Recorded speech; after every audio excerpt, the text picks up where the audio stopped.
அறியாத சின்ன வயசுலயே அவரோட இரட்டையிலை சின்னத்தை காட்டுறதுக்கு எங்க வீட்டுல இருக்கிற செடியில இருக்கிற இரட்டையிலையை பிடிக்கிட்டு நான் தலைவர் மாதிரி காட்டிட்டு ரோடோட ஓட்டினேன். அப்படிப்பட்ட எனக்கு புரட்சி தலைவரால் உருவாக்கப்பட்டு புரட்சி தலைவி அம்மாவால் வளர்க்கப்பட்டு இன்று புரட்சி தலைவர் புரட்சி தமிழர் EPS ஐயா அவர்களால் போற்றி பாதுகாக்கப்படும் இரட்டை இலை சின்னத்தில் மதுரை மத்திய தொகுதியில் வேட்பாளராக என்னை நிறுத்தியதற்கு மதிப்புக்குரிய அனைத்து இந்திய அண்ணா திராவிட முன்னேற்ற கழகத்தின் பொதுச் செயலாளர் அண்ணன் எடப்பாடியார் அவர்களுக்கும்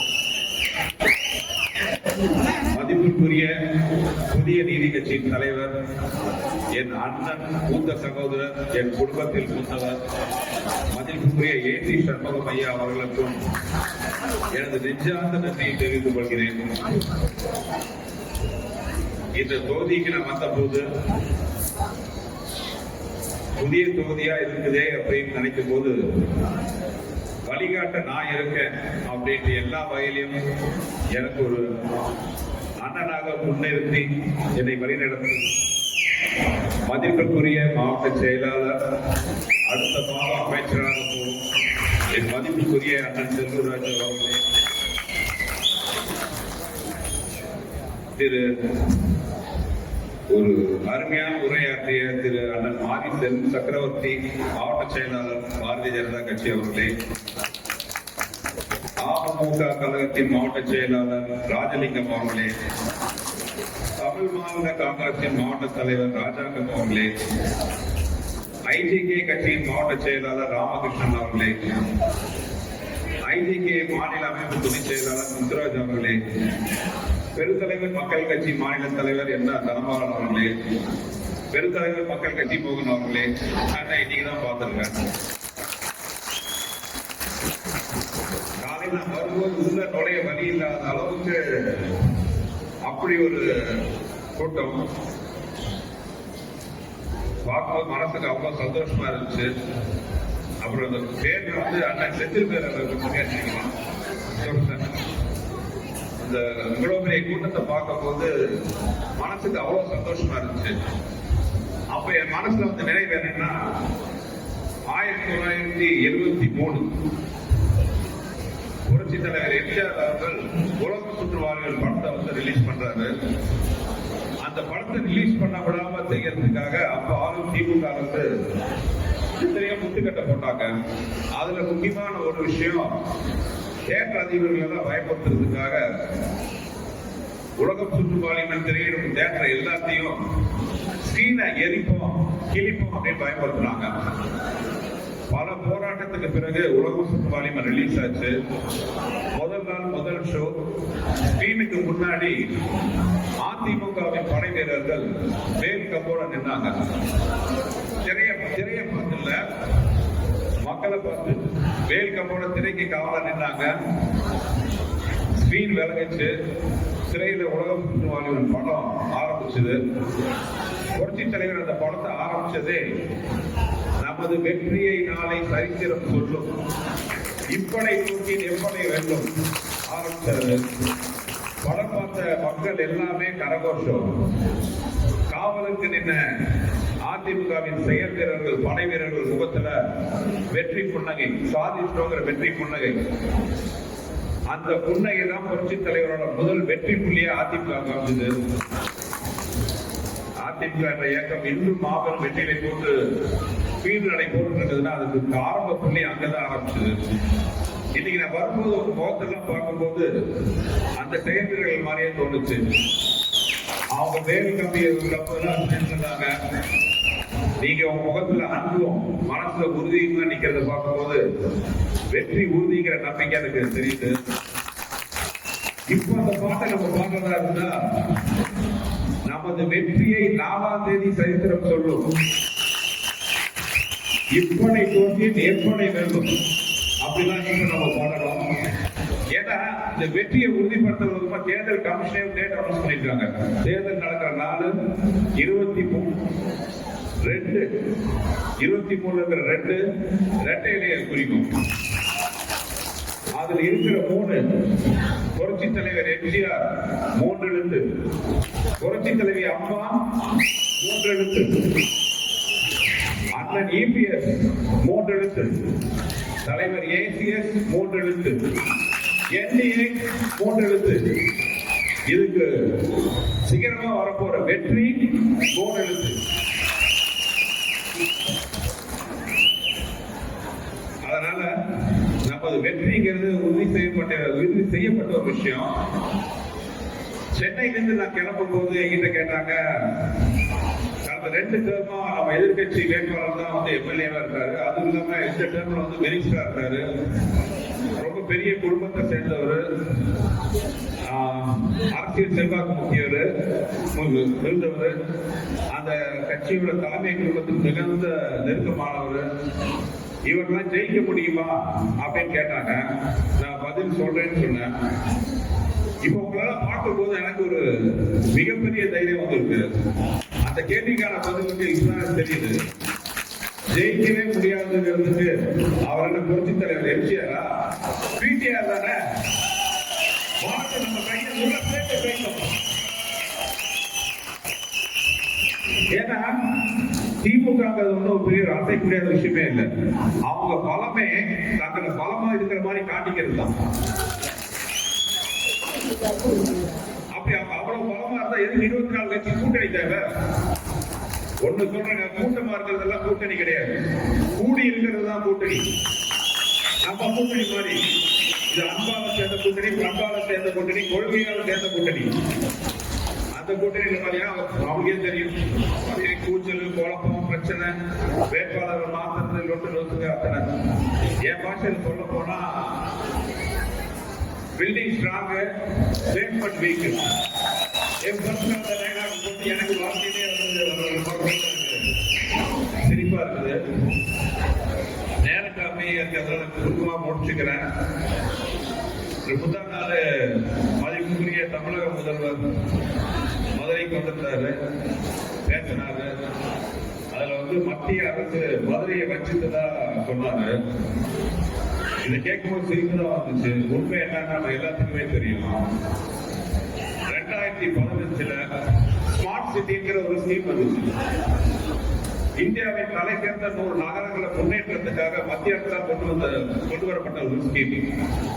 அந்த ஸ்கீம்ல மதுரை இடம்பெற்றுச்சு. மதுரைக்கு ஸ்பெஷல் அந்தஸ்து கொடுத்திருந்தாங்க. ஹெரிடேஜ் டெவலப்மெண்ட் சொல்லிட்டு தனியா ஒரு அந்தஸ்து கொடுத்தாங்க. அந்த நிதியில பெரும்பகுதி மத்திய அரசும் மாநில அரசும் குறிப்பிடத்தக்க நிதியை கொடுத்தா ஸ்மார்ட் சிட்டி திட்டம். ஸ்மார்ட் சிட்டி திட்டம் உருவாச்சு. அப்போ இந்த அதிமுக எடப்பாடி தலைமையிலான ஆட்சியில, அம்மா தலைமையிலான ஆட்சியில மத்திய அரசோட இணைந்து அந்த ஸ்மார்ட் சிட்டி மூலமா உருவான திட்டங்கள் தான் இப்ப நம்ம முன்னாடி இருக்கிற பெரிய பஸ் நிலையம் ஆகட்டும், வைகை சுத்தி இருக்கிற தடுப்பு சோர்கள் ஆகட்டும், மீனாட்சி அம்மன் கோயிலை சுத்தி இருக்கிற நடைபாதைகள் ஆகட்டும், சோலார் லைட் ஆகட்டும், மல்டி லெவல் கார் பார்க்கிங் ஆகட்டும். இப்ப இவங்க தாங்க திறந்து வச்சுதான் ஒரு பேரை போட்டு திறந்து வைக்கிறாங்க பாலங்கள். அந்த திட்டம்லாம் அப்ப போடப்பட்டதுதான். இந்த மாதிரி மதுரைக்கு எத்தனையோ திட்டம் வந்துச்சு. வர வேண்டியிருக்கும் போதுதான் எதிர்பாராத திமுக ஆட்சி வந்துச்சு. இந்த 5 வருஷமா ஒரு புள்ள கூட அனுப்பல. தேவையில்லாம அரசியல் ஆதாயத்துக்காக மத்திய அரசு கூட சண்டை போட்டு வரக்கூடிய நிதியெல்லாம் கெடுத்து இப்போ ஒரு தங்க நகரமா, கோபுர நகரமா விளங்கின மதுரையை வந்து ஒரு குப்பை நகரமா மாத்திட்டு இருக்காங்க. இதுதான் வந்து இவங்க ஆட்சி செய்யற லட்சணம். இப்ப சொல்லுங்க, மதுரையை வஞ்சித்தது மத்திய அரசா இல்லை இந்த ஆண்டு இருக்கிற மாநில அரசா? எல்லா இடத்துலயும் ஊழல், லஞ்சம். மதுரையை சுத்தி பார்க்கும்போது ரத்த கண்ணீர் வருது. எங்க பார்த்தாலும் ரோடு கொண்டு குளிமா இருக்காது, சாக்கடை ஓடுது, ஒதுங்க கழிப்பிடம் கிடையாது. மதுரையில வைகை ஆத்த, ஜெய்மநாத்ல வைகை ஆத்த ஒரு சாக்கடை நதியா மாத்திட்டு இருக்காங்க. கார்பரேஷன் ஊழல் பாத்தீங்கன்னா 200 கோடிங்கிறாங்க. ஆனா ஒரு விஷயம் மட்டும் நான் ஒத்துக்க மாட்டேன். திமுக 200 கோடிக்கு ஊழல் பண்ணாங்கிறத நாங்க ஒத்துக்கவே முடியல. ஏன்னா அவங்க 200 கோடி ஊழல் பண்றவங்கள சின்ன லெவல்ல பண்ண மாட்டாங்க. இது ஆயிரக்கணக்கான கோடி. நம்மளுக்கு வெளியில தெரிஞ்சிருக்கிறது இங்கிலீஷ்ல சொல்லுவாங்க, டிப் ஆஃப் த ஐஸ்பர்க். நமக்கு வெளியில தெரிஞ்சிருக்கிற அளவு பாத்தீங்கன்னா ஒரு 200 கோடி, பின்னாடி எவ்வளவோ இருக்கு. இவங்க கொள்ளையடிச்சது எந்த திட்டத்தையும் உண்மையா நடத்த விடாம எல்லாத்தையும் அரைகுறையா நிறுத்தி, ஒரு பழைய செய்தி ஒண்ணு, ஒரு பெரிய ரோட்ல போயிட்டு இருக்கும் போது 2 பேரை பார்த்தாங்க. ஒருத்தன் 3 அடிக்கு கேப் விட்டு குழிய நோண்டிட்டு இருக்கான். அவனுக்கு பின்னாடி வரவன் அந்த வெட்ட குழிய மூடிட்டு இருக்கான். பெரியவருக்கு ஒண்ணும் புரியல. என்னப்பா அவன் குழிய வெட்டுறான், நீ பின்னாடியே போய் மூடிட்டு இருக்க, என்ன விஷயம்? ஐயா, இது அரசாங்க வேலை நடந்துட்டு இருக்கீங்க, ஒரு டெண்டர் ஒர்க் போயிட்டு இருக்கு. டெண்டர் ஒர்க் புரியலையே, என்ன விஷயம்? இல்லைங்கயா, அந்த எனக்கு புளிய தோன்ற டெண்டர், இன்னொருத்தருக்கு அதுல செடியை நடுற டெண்டர், 3வது ஆளுக்கு செடியை நடுறதுக்கு அப்புறம் புளிய போடுற டெண்டர். நானும் 3வது ஆளும் கட்டி கரெக்டா பேசி கொடுத்துட்டு டெண்டர் கொடுத்துட்டாங்க. இந்த செடியை நடுறவனோட டெண்டர் ஒர்க் அவுட் ஆகலாம், அவன் கட்டிக்கு பேச்சுவார்த்தை போயிட்டு இருக்கு. நாங்க பணத்தை போட்ட காசு எடுக்கணும் இல்லையா? அதனால நாங்க எங்க வேலையை ஆரம்பிச்சிட்டோம். அதனால நான் புளிய தோன்றேன், இவன் போடுறான், பின்னாடி சரி நேரம் வரணும் அப்படிங்கிறாரு. இப்படிதான் காரண காரியம் இல்லாமல் இந்த அரசாங்கத்துல மக்களோட வரி பணம் வீணா போயிட்டு இருக்கு. எந்த உறுதியான காரியமும் நடக்கல. இது எல்லாமே பாத்தீங்கன்னா நம்ம மதுரை மத்திய தொகுதி மக்கள் விழித்துக் கொள்ள வேண்டிய நேரம் வந்துருச்சு. இரட்டை இலை மலர வேண்டிய நேரம் இப்ப இவங்க மேல எத்தனை தவறுடைய தப்புகளையும் வச்சுக்கிட்டு என்ன பார்த்து சொல்றாங்க, இவன் வெளியூர்ல இருந்து வந்தவன், வெளியூர்ல இருந்து வந்தவன். எனக்கு அதை கேட்கும் போது சிரிப்பா தான் இருக்கு. உள்ளூர்ல இருந்து இவங்க என்ன சாதிச்சாங்க?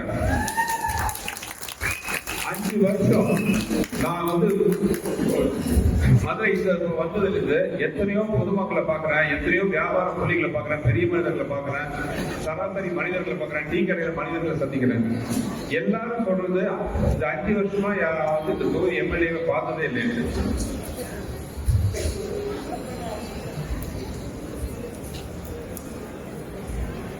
இந்த தொகுதி எம்எல்ஏ பார்த்ததே இல்லைங்கிறதா இங்க இருக்கிற எல்லா மக்களோட கம்ப்ளைண்ட்டும்.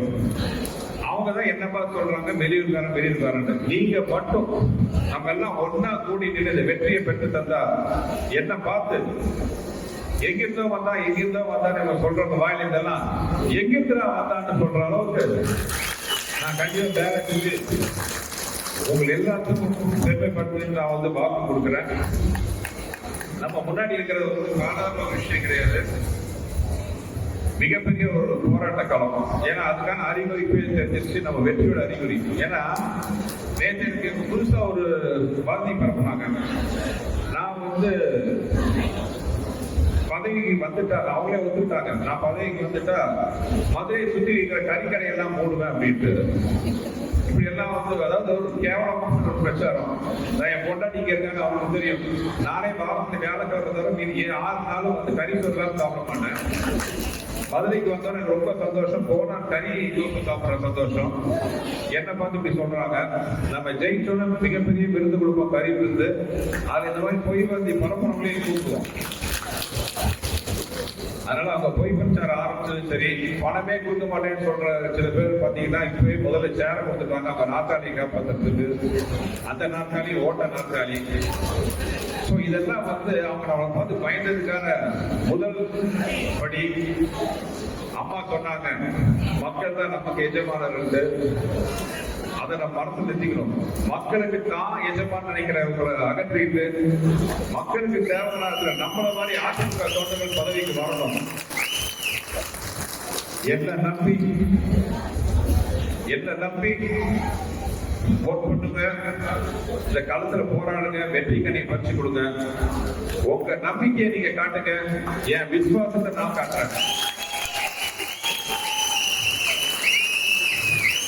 இந்த தேர்தல் மதுரை மக்களுக்கு மாறுதல், உட்பட்டிருக்கிற இதயங்களுக்கு ஒரு ஆறுதல், இந்த திமுக கூட்டணிக்கு ஓடுதல். நன்றி. அடுத்த 20 நாள் நம்ம எல்லாம் தோளோட தோழன் என்று உழைத்து, அடுத்த 15 நாள் தோளோடு தோழன் என்று உழைத்து வெற்றிக்கனியை பறித்து மதிப்புக்குரிய நமது அண்ணன் எடப்பாடி அவர்களை முதலமைச்சர் நாற்காலி உட்கார வைக்கிறதுக்கு மதுரை மத்திய தொகுதி முக்கிய காரணமாக இருக்க வேண்டும் என்று வேண்டி கேட்டுக்கொண்டு வந்திருக்கும் பெரியவர்கள், நண்பர்கள், இவ்வளவு பெரிய கூட்டத்தை அரேஞ்ச் பண்ண கூட்டணி கட்சி நிர்வாகிகள், அதிமுக தலைவர்கள், தொண்டர்கள், நிர்வாகிகள் அனைவருக்கும் எனது மனமார்ந்த நன்றி கூறிக்கொண்டு வெற்றிக்கு உங்கள் ஒத்துழைப்பை கேட்டு விடைபெறுகிறேன். நன்றி.